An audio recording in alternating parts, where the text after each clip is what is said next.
എല്ലാവർക്കും top secret by കൺമണി എന്ന YouTube ചാനലിലേക്ക് സ്വാഗതം. ഞാനിന്ന് വന്നിട്ടുള്ളത് ചെമ്മനീർ പൂവിന്റെ വരാൻ പോകുന്ന തകർപ്പൻ എപ്പിസോഡിന്റെ റിവ്യൂ ആയിട്ടാണ്.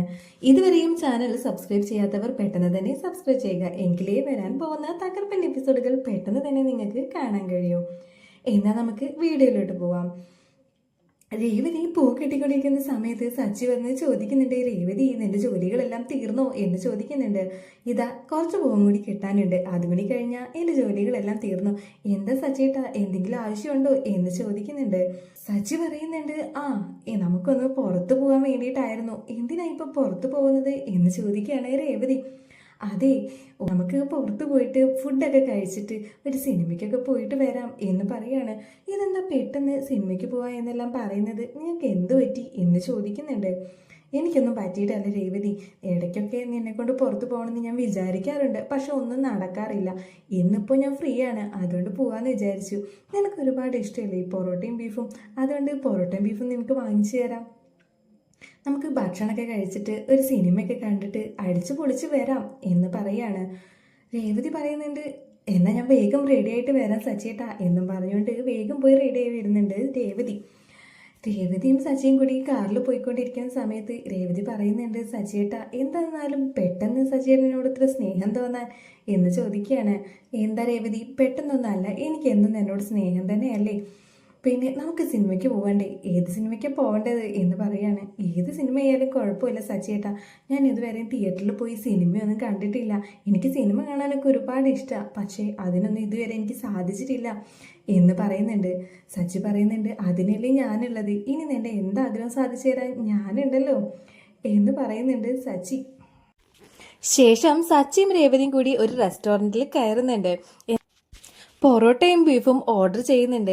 എന്നിട്ട് രേവതിയോട് ചോദിക്കുന്നുണ്ട്, വേറെന്തെങ്കിലും വേണോ രേവതി എന്ന് ചോദിക്കുകയാണ്. വേറെ ഒന്നും വേണ്ട സച്ചേട്ടാ, എനിക്കിത് മാത്രം മതി എന്ന് പറയുന്നുണ്ട്. ശേഷം രണ്ടുപേരും കൂടി കഴിക്കാൻ തുടങ്ങുന്നുണ്ട്. രേവതിയോട് സച്ചി പറയുന്നുണ്ട്, രേവതി നിനക്ക് എന്താവശ്യമുണ്ടെങ്കിലും നീ എന്നോട് പറയണം കേട്ടോ, എനിക്കങ്ങനെ എന്തൊക്കെ ആവശ്യങ്ങളുണ്ട് നിനക്കെന്ന് എനിക്ക് അറിയില്ലല്ലോ, എന്തുണ്ടെങ്കിലും നീ എന്നോട് തുറന്ന് പറയണം, അതെല്ലാം ഞാൻ നിനക്ക് വാങ്ങിച്ചു തരാം എന്നെല്ലാം പറയുന്നുണ്ട്. രേവതി പറയുന്നുണ്ട്, എനിക്ക് സച്ചേട്ടൻ്റെ ഈ സ്നേഹം മാത്രം മതി, സച്ചേട്ടൻ എന്നോട് ഒരുപാട് സ്നേഹം കാണിക്കുമ്പോൾ എൻ്റെ മനസ്സ് ഒരുപാട് സന്തോഷിക്കുന്നുണ്ട്, ഇതിലും വലിയ ഭാഗ്യമൊന്നും എനിക്ക് കിട്ടാനില്ല എന്നെല്ലാം പറയുന്നുണ്ട് രേവതി. ആ സമയത്ത് സച്ചി പറയുന്നുണ്ട്, എന്താ രേവതി നീ എന്നെ എത്ര നോക്കുന്നുണ്ട്, എൻ്റെ എല്ലാ കാര്യങ്ങളും നീ തന്നെയല്ലേ ചെയ്യുന്നത്, അതിനൊക്കെ നിനക്ക് ഞാൻ എന്ത് ചെയ്തു തന്നാലാ മതിയാവുക. അങ്ങനെ രണ്ടുപേരും കൂടി ഒരുപാട് സ്നേഹത്തോടെ സംസാരിക്കുന്നുണ്ട്. ആ സമയത്താണ് പെട്ടെന്ന് സച്ചിയുടെ ഷോൾഡറിൽ ഒരാൾ തട്ടുന്നുണ്ട്. സച്ചിക്കാണെങ്കിൽ ഷോൾഡറിൽ തട്ടിയത് കാണുമ്പോൾ ദേഷ്യം വന്ന് പെട്ടെന്ന് തന്നെ തിരിഞ്ഞു നോക്കുകയാണ്. തിരിഞ്ഞു നോക്കുമ്പോൾ സച്ചി വേഗം എടാ നീയായിരുന്നോ ഇത് എന്ന് പറഞ്ഞുകൊണ്ട് കെട്ടിപ്പിടിക്കുന്നുണ്ട്. രേവതി ഇത് ആരാണെന്ന് മനസ്സിലാവാതെ നോക്കുകയാണ്. ശേഷം സച്ചി പറയുന്നുണ്ട്, എടാ നിന്നെ എത്ര കാലമായി കണ്ടിട്ട്, നീ വിദേശത്തായിരുന്നില്ലേ, എന്നായി നാട്ടിലോട്ട് വന്നത്, നാട്ടിലോട്ട് വന്നിട്ട് നീ ഒന്നൊന്ന് കാണാൻ പോലും വന്നില്ലല്ലോ എന്നെല്ലാം പറയുന്നുണ്ട്. അത് സച്ചിയുടെ കൂട്ടുകാരനാണ്. സച്ചിയുടെ കൂട്ടുകാരൻ പറയുന്നുണ്ട്, എടാ ഞാൻ വന്നിട്ട് കുറേ ആയി, പക്ഷെ നിന്റെ നമ്പർ എനിക്ക് നഷ്ടപ്പെട്ടു. പിന്നെ നിനക്കറിയാലോ, ഒരു പ്രവാസി വീട്ടിൽ വന്നു കഴിഞ്ഞിട്ടുണ്ടെങ്കിൽ കുടുംബ വീട്ടിൽ പോക്കും എല്ലാ കാര്യങ്ങളും ആയിട്ട് തിരക്കിലായിരിക്കും. അതെല്ലാം കഴിഞ്ഞ് ഇപ്പോഴാ ഒന്ന് ഫ്രീ ആയത്. നിന്നെ ഇവിടെ വെച്ച് കാണുമെന്ന് ഞാൻ ഒരിക്കലും വിചാരിച്ചില്ല, അതേതായാലും നന്നായി എന്നെല്ലാം പറയുന്നുണ്ട് കൂട്ടുകാരൻ. രേവതിക്ക് സച്ചി ഈ കൂട്ടുകാരനെ പരിചയപ്പെടുത്തി കൊടുക്കുന്നുണ്ട്. രേവതി, ഇതാണ് എൻ്റെ കൂട്ടുകാരൻ, ഇവന്റെ പേര് അനീഷ് എന്നാണ്. ഇവന് എൻ്റെ കൂടെ ഡ്രൈവിങ്ങിനെല്ലാം ഉണ്ടായിരുന്നു, ഞങ്ങളൊക്കെ ഒരുമിച്ചായിരുന്നു ഓടിയിട്ടുണ്ടായിരുന്നത്. അങ്ങനെ ഞങ്ങൾ ഭയങ്കര കമ്പനിയായിരുന്നു. ഇവന് പെട്ടെന്നാണ് ഗൾഫിലോട്ട് പോകാനുള്ള വിസ എല്ലാം ശരിയായത്. അങ്ങനെ അവൻ ഇപ്പോൾ ഗൾഫിൽ നിന്ന് ഇപ്പോൾ വന്നിരിക്കുകയാണ്. ഇതാണ് എൻ്റെ ഭാര്യ രേവതി. എൻ്റെ രേവതിയെ പരിചയപ്പെടുത്തുമ്പോൾ കൂട്ടുകാരൻ പറയുന്നുണ്ട്, എടാ നിന്റെ കല്യാണക്കാര്യം നീ എന്നോടൊന്ന് പറഞ്ഞത് പോലും ഇല്ലല്ലോ എന്ന് പറയുന്നുണ്ട്. എടാ അതൊന്നും പറയാൻ പറ്റിയൊരു സാഹചര്യത്തിൽ നടന്ന കല്യാണം ആയിരുന്നില്ല, അതെല്ലാം ഒരുപാടുണ്ട് പറയാനാണെങ്കിൽ എന്നെല്ലാം പറയുന്നുണ്ട്. നിന്റെ കല്യാണമൊന്നും കഴിഞ്ഞില്ലേടാ. നീ എന്താടാ ഈ പറയുന്നേ, ഞാൻ ഇപ്പോൾ ഗൾഫിൽ നിന്ന് വന്നിട്ടില്ലേ ഉള്ളൂ, എൻ്റെ കല്യാണമൊന്നും കഴിഞ്ഞിട്ടില്ല. കല്യാണം ഉണ്ടെങ്കിൽ എന്നെ പോലെ ആരോടും പറയാതെയൊന്നും കല്യാണം കഴിക്കില്ല, എല്ലാവരെയും അറിയിച്ചിട്ട് ഞാൻ കല്യാണം കഴിക്കുള്ളൂ എന്നെല്ലാം പറയുന്നുണ്ട്. ഇത് കേൾക്കുമ്പോൾ രേവതിക്ക് ചെറുതായിട്ട് വിഷമം വരുന്നുണ്ട്. സച്ചിക്ക് ഈ രേവതിയുടെ മുഖം കാണുമ്പോൾ മനസ്സിലാവുന്നുണ്ട് രേവതിക്ക് അത് ഒരുപാട് സങ്കടമായിട്ടുണ്ട് എന്നുള്ള കാര്യം. സച്ചി പറയുന്നുണ്ട് അത് നീ വിചാരിക്കുന്ന പോലെയുള്ളതൊന്നും അല്ലടാ, അത് കുറെ പ്രശ്നങ്ങളൊക്കെ ഉണ്ടായിരുന്നു, അതുകൊണ്ടാണ്. ഏതായാലും അത് വീട്, നിനക്ക് സുഖം തന്നെയല്ലേ, ഇനി എന്നാ പോവാറായോ എന്ന് ചോദിക്കുന്നുണ്ട്. എടാ, എല്ലാ ആളുകളും ഗൾഫുകാർ നാട്ടിലേക്ക് വന്നിട്ടുണ്ടെങ്കിൽ ചോദിക്കുന്ന ചോദ്യമായത് എന്താ പോവാറായില്ലേ എന്ന്. വരാൻ ഒഴിവില്ലാതെ പോവാനായില്ലേ എന്നാ എല്ലാവരും ചോദിക്കുന്നത് എന്ന് പറയാണ്. സച്ചി പറയുന്നുണ്ട്, എടാ ഞാൻ അങ്ങനെയൊന്നും ഉദ്ദേശിച്ച് പറഞ്ഞതല്ല, നീ എന്നാ പോകുന്നത് എന്ന് വെറുതെ കാഷ്വലായിട്ടൊന്ന് ചോദിച്ചതാണ് എന്ന് പറയുന്നുണ്ട്. അത് ഞാൻ വെറുതെ പറഞ്ഞതാടാ. എന്താ നിന്റെ ഓട്ടമൊക്കെ എങ്ങനെയുണ്ട്, നിനക്കിപ്പോൾ അത്യാവശ്യം ഓട്ടമൊക്കെ ഉണ്ടോ എന്ന് ചോദിക്കുന്നുണ്ട്. സച്ചി പറയുന്നുണ്ട്, കുഴപ്പമില്ലാതെ പോകുന്നു, എന്നാലും കുറവാണ് ഓട്ടം എന്നെല്ലാം പറയാണ്. അനീഷ് പറയുന്നുണ്ട്, സച്ചി ഞാൻ നിനക്കൊരു വിസ റെഡിയാക്കി തന്നാൽ നീ എൻ്റെ കൂടെ ഗൾഫിലോട്ട് പോരോ? അവിടെ ഞാനിപ്പോൾ ഡ്രൈവറായിട്ടല്ലേ വർക്ക് ചെയ്യുന്നത്, അതേപോലെ തന്നെ നിനക്കും അവിടെ ഒരു ഡ്രൈവറുടെ ജോലി ഞാൻ ശരിയാക്കി തരാം, നീ വരുമോ എന്ന് ചോദിക്കുന്നുണ്ട്. സച്ചി പറയുന്നുണ്ട്, അതിനെന്താടാ, അത് നല്ലൊരു ഓഫറല്ലേ, നീ എന്നെ കൊണ്ടുപോവുകയാണെങ്കിൽ അത് എനിക്കിപ്പോൾ എൻ്റെ ഈ അവസ്ഥയിൽ ഒരുപാട് ഉപകാരപ്പെടും എന്നെല്ലാം പറയുന്നുണ്ട്.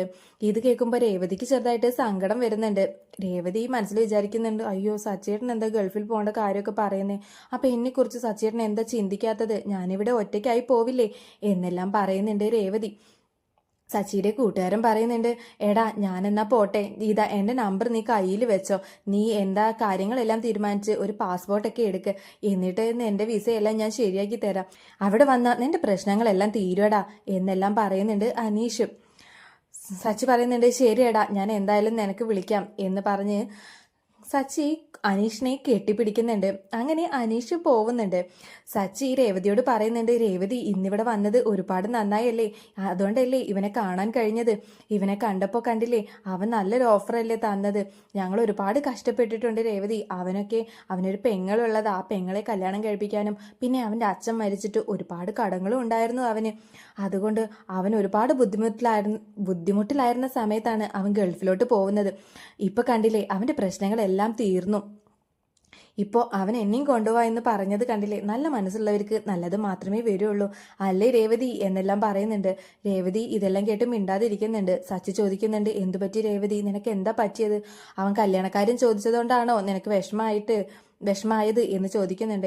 ഹേയ് അതൊന്നും അല്ല സച്ചിയേട്ടാ, സന്തോഷത്തോടെ ഗൾഫിലോട്ട് പോകുന്ന കാര്യം പറയുമ്പോൾ എനിക്ക് എന്താ ഭയങ്കര സങ്കടമൊക്കെ വന്നു എന്ന് പറയുന്നുണ്ട്. അതെന്തിനാ രേവതി, ഗൾഫിലോട്ട് പോകുന്നത് നല്ലൊരു കാര്യമല്ലേ, അവിടെ പോയിട്ടുണ്ടെങ്കിൽ നമ്മുടെ പ്രശ്നങ്ങളെല്ലാം തീരില്ലേ, ഇപ്പൊ കണ്ടില്ലേ നമ്മളുടെ അവസ്ഥ നിനക്കും അറിയാവുന്നതല്ലേ, പക്ഷേ ഗൾഫിലോട്ട് പോയി കാശെല്ലാം ഉണ്ടാക്കി കഴിഞ്ഞാൽ നമ്മളുടെ ഈ പ്രശ്നങ്ങളെല്ലാം തീരില്ലേ എന്നെല്ലാം പറയുന്നുണ്ട്. അത് അച്ഛന് സച്ചിയേട്ടനെ പറഞ്ഞയക്കാൻ ഇഷ്ടം ഉണ്ടാവുമോ, അച്ഛന് സച്ചിയേട്ടനെ പിരിഞ്ഞിരിക്കാൻ കഴിയുമോ എന്ന് പറയുന്നുണ്ട്. എനിക്ക് അച്ഛനെയും എന്നെ ഒന്നും പിരിഞ്ഞിരിക്കാൻ കഴിയില്ല രേവതി, എന്നാലും പോവാതെ പറ്റില്ലല്ലോ, നല്ലൊരു ഭാവി നമുക്ക് വേണമെന്നുണ്ടെങ്കിൽ നമ്മൾ ഇവിടുന്ന് പോവണ്ടേ, നമുക്കുണ്ടാവുന്ന കുഞ്ഞിനെ ഇങ്ങനെ ഒന്നുമില്ലാതായി വളർത്താൻ പറ്റില്ലല്ലോ, നമ്മുടെ കുഞ്ഞിനെ നല്ല രീതിക്ക് വളർത്തണമെങ്കിലൊക്കെ എനിക്ക് നല്ലൊരു ജോലി തന്നെ വേണ്ടേ, അതുകൊണ്ട് ഇത് നല്ലൊരു ഓഫറാണ്, അച്ഛനോട് പോയിട്ട് ഈ കാര്യങ്ങളെല്ലാം സംസാരിക്കണം എന്ന് പറയുന്നുണ്ട്. ശേഷം ഭക്ഷണം കഴിക്കൽ കഴിഞ്ഞ് പുറത്തേക്ക് ഇറങ്ങാണ്. സച്ചി പറയുന്നുണ്ട്, എന്നാൽ നമുക്ക് സിനിമയ്ക്ക് പോയാലോ എന്ന് ചോദിക്കുന്നുണ്ട്. രേവതി പറയുന്നുണ്ട്, ഇല്ല സച്ചേട്ടാ എനിക്കെന്തോ ഒരു സുഖമല്ല, നമുക്ക് വീട്ടിലേക്ക് പോവാം എന്ന് പറയുന്നുണ്ട്. അതെന്താ പറ്റിയത് രേവതി, ഇത്ര നേരം നിനക്ക് കുഴപ്പമൊന്നും ഉണ്ടായിരുന്നില്ലല്ലോ, ഇപ്പൊ പെട്ടെന്ന് എന്താ വീട്ടിലോട്ട് പോവാം എന്നെല്ലാം പറയുന്നത് എന്ന് ചോദിക്കുകയാണ്. അതൊന്നുമില്ല സച്ചേട്ടാ, പെട്ടെന്നൊരു തലവേദനയോ, എന്നാൽ നമുക്ക് ഹോസ്പിറ്റലിലോട്ട് പോവാം എന്ന് പറയുന്നുണ്ട്. അതൊന്നും വേണ്ട, ഒന്ന് കിടന്നാൽ മാറാവുന്നതേ ഉള്ളൂ എന്നും പറഞ്ഞുകൊണ്ട് വീട്ടിലോട്ട് പോകുന്നുണ്ട് സച്ചിയും രേവതിയും. വീട്ടിലോട്ട് ചെന്നതും രവി ചോദിക്കുന്നുണ്ട്, നിങ്ങൾ രണ്ടുപേരും എങ്ങോട്ട് പോയതാ? അതൊന്നുമില്ല അച്ഛാ, ഞങ്ങളൊന്ന് പുറത്ത് പോയതാ, രേവതിക്ക് പൊറോട്ടയും ബീഫും കഴിക്കാൻ ആഗ്രഹം ഉണ്ടായിരുന്നു, അതൊക്കെ ഒന്ന് വാങ്ങിച്ചു കൊടുക്കാം എന്ന് വിചാരിച്ച് പോയതാണ് എന്ന് പറയുന്നുണ്ട്. അത് നല്ല കാര്യം, എന്താ എന്നിട്ട് പോയിട്ട് പെട്ടെന്ന് തന്നെ തിരിച്ചു വന്നത് എന്ന് പറയുന്നുണ്ട്. അതൊന്നുമില്ല, രേവതിക്കൊരു തലവേദന, അപ്പം ഞങ്ങൾ വേഗം ഇങ്ങോട്ടേക്ക് പോന്നു എന്ന് പറയുന്നുണ്ട്. അതെന്ത് പറ്റി മോളെ തലവേദനിക്കാൻ? ഒന്നുമില്ല അച്ഛ, എന്താണെന്നറിയില്ല, ഒന്ന് പോയി കിടക്കട്ടെ അപ്പം ശരിയാവും എന്ന് പറയുന്നുണ്ട്.